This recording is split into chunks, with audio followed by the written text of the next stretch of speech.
sangat terasing, istimewa di hati, namanya rasa ini. Jika tua nanti kita telah hidup masing-masing, ingatlah hari ini.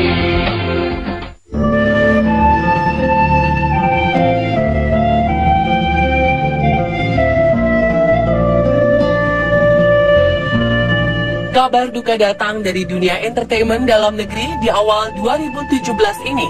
Penyanyi sekaligus komedian Muhammad Fachroni atau lebih akrab dikenal dengan nama Aon Project Pop meninggal dunia pada Jumat 13 Januari kemarin di rumahnya di daerah Kopo Elok, Bandung. Pria berusia 44 tahun ini diketahui mengidap penyakit komplikasi jantung, liver, ginjal, dan diabetes. Beberapa hari sebelumnya, Oon sudah tak mau dirawat di rumah sakit karena ia ingin dekat dengan keluarga. Almarhum Oon ternyata terdeteksi telah menderita penyakit kelebihan gula darah sejak usianya masih menginjak 38 tahun. Dan dalam kurun waktu selama 6 tahun terakhir ini, penyakit tersebut menyebar hingga mengakibatkan komplikasi jantung dan gagal ginjal. Seperti diketahui, diabetes adalah penyakit seumur hidup yang ditandai dengan peningkatan kadar gula dalam darah. Hal ini disebabkan karena kurangnya insulin pada protein yang mengatur kadar glukosa darah, serta kurangnya respon terhadap insulin yang diproduksi oleh tubuh. Penyakit diabetes yang diderita oleh Oon adalah penyakit keturunan yang diderita oleh sang ayah. Risiko mengidap diabetes cukup tinggi jika keluarga, orang tua, atau saudara Anda juga memiliki riwayat penyakit ini.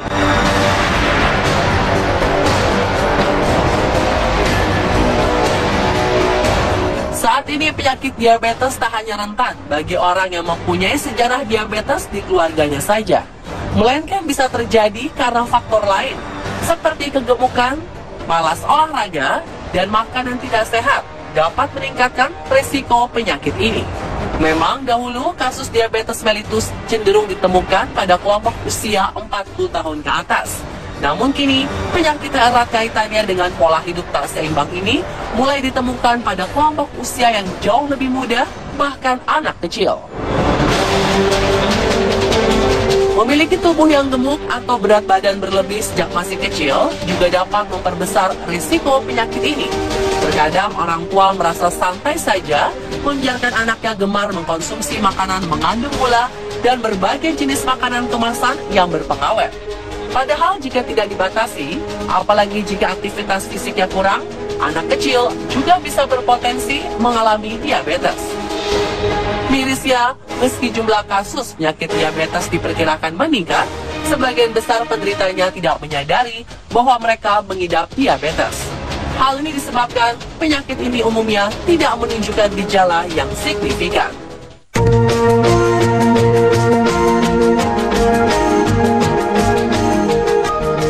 Satu-satunya cara untuk bisa mendeteksi penyakit ini ialah dengan melakukan screening melalui tes gula darah secara berkala. Cara ini penting dilakukan, baik oleh generasi muda maupun masyarakat pada umumnya yang memiliki faktor risiko diabetes. Di sisi lain, orang tua juga bisa mewaspadai tanda pre-diabetes pada anak-anak sehingga mereka bisa terlindungi dari ancaman penyakit diabetes. Pre-diabetes ini biasanya diiringi dengan hiperpigmentasi yang membuat kulit terlihat hitam, yang kadang timbul di bagian leher atau ketiak anak dan kerap disalahartikan sebagai kotoran. Hiperpigmentasi ini juga bisa muncul pada anak yang belum memasuki fase pre-diabetes, tetapi sudah memiliki kadar insulin yang tinggi di dalam tubuh. Dengan penanganan dini melalui obat dan perubahan pola hidup, keluhan hiperpigmentasi ini bisa teratasi dan risiko pre-diabetes untuk berkembang menjadi penyakit diabetes pun bisa dihambat atau dicegah. Intinya, 80% dari kasus penyakit tidak menular seperti diabetes ini dapat dihindari dengan penerapan pola hidup yang sehat.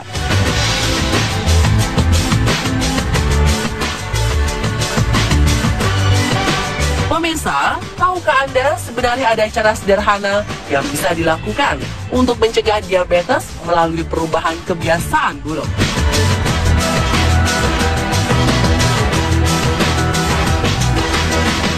Misalnya kurangi kebiasaan minum teh manis, apalagi setelah makan.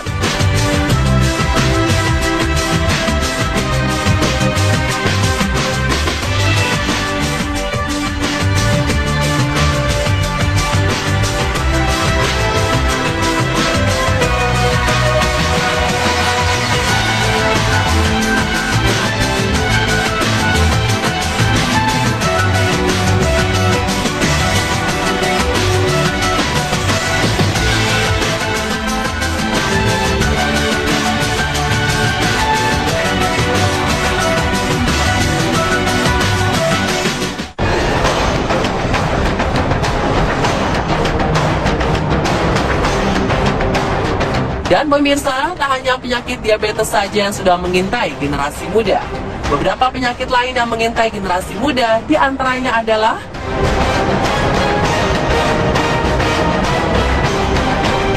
menurut data Kementerian Kesehatan pada tahun 2013, sebanyak 39% penderita penyakit jantung di Indonesia berusia 44 tahun ke bawah. Namun yang membuat terkejut, 22% diantaranya masih berumur 15 hingga 35 tahun. Memang, jumlah penderita penyakit jantung tertinggi ada pada kelompok usia 45 hingga 65 tahun dengan persentase 41%. Namun ini menjadi alarm bagi kita semua bahwa tren risiko penyakit jantung datang pada generasi muda semakin meningkat. Faktor lain yang mesti diwaspadai adalah tingginya persentase pengidap jantung koroner di usia muda. Hampir 27% kasus jantung koroner di Indonesia terjadi pada kelompok usia 35 tahun ke bawah, dengan 12% diantaranya dialami orang 25 tahun ke bawah. Kebanyakan penderita penyakit jantung koroner ini disebabkan aliran darah di jantungnya terhambat oleh lemak.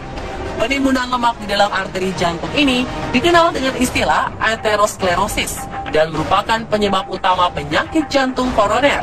Selain dapat mengurangi suplai darah ke jantung, aterosklerosis juga dapat menyebabkan terbentuknya trombosis atau penggumpalan darah. Dan jika ini terjadi, aliran darah ke jantung terblokir sepenuhnya dan serangan jantung pun terjadi. Faktor pemicu aterosklerosis pun bisa meliputi kolesterol yang tinggi, kebiasaan merokok, mempunyai diabetes, serta tekanan darah tinggi. Namun tak hanya jantung koroner, serangan jantung dadakan yang disebabkan otot jantung yang menebal dan cenderung kaku karena terlalu diforsir berlebihan juga sering terjadi. Dan ini lebih dikarenakan oleh faktor genetik. Jika memiliki orang tua atau keluarga terdekat yang mengidap jantung, kita harus sedikit waspada. Karena itulah pentingnya memeriksakan kesehatan jantung sejak dini meski masih berusia muda.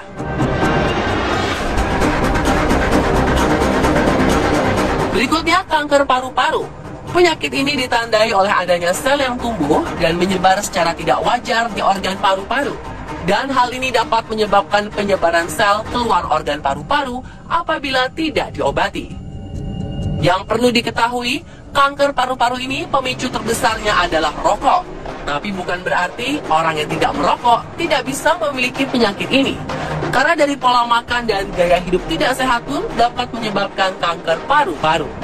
Kini, seiring jumlah perokok muda yang semakin bertambah di Indonesia, maka semakin banyak pula generasi muda yang sudah dan rentan mengidap kanker paru-paru.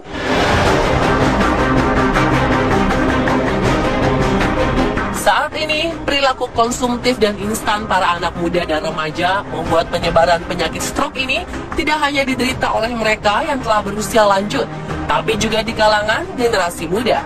Ancaman stroke ini mulai terlihat dengan banyaknya generasi muda penderita stroke yang berobat ke beberapa rumah sakit. Stroke itu biasanya terjadi secara mendadak atau tiba-tiba dengan gejala yang bervariasi, mulai dari bicara cadel, lemah sebelah tubuh atau seluruh badan, sampai tidak sadarkan diri. Jika dulu stroke lebih banyak menimpa pada pria dan orang berusia lanjut, namun saat ini kasus-kasus stroke semakin banyak menimpa kaum perempuan dan orang berusia muda. Meskipun penyakit stroke sangat mematikan, namun masih bisa dicegah dengan menganut pola hidup sehat.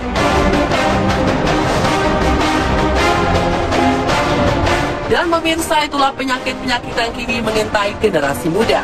Tentu saja lebih baik mencegah daripada mengobati.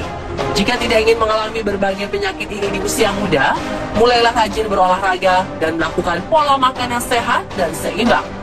Dan satu lagi, jangan pernah takut atau malas untuk mengecek kesehatan Anda ya, karena lebih awal diketahui, lebih tahu tindakan yang akan dilakukan.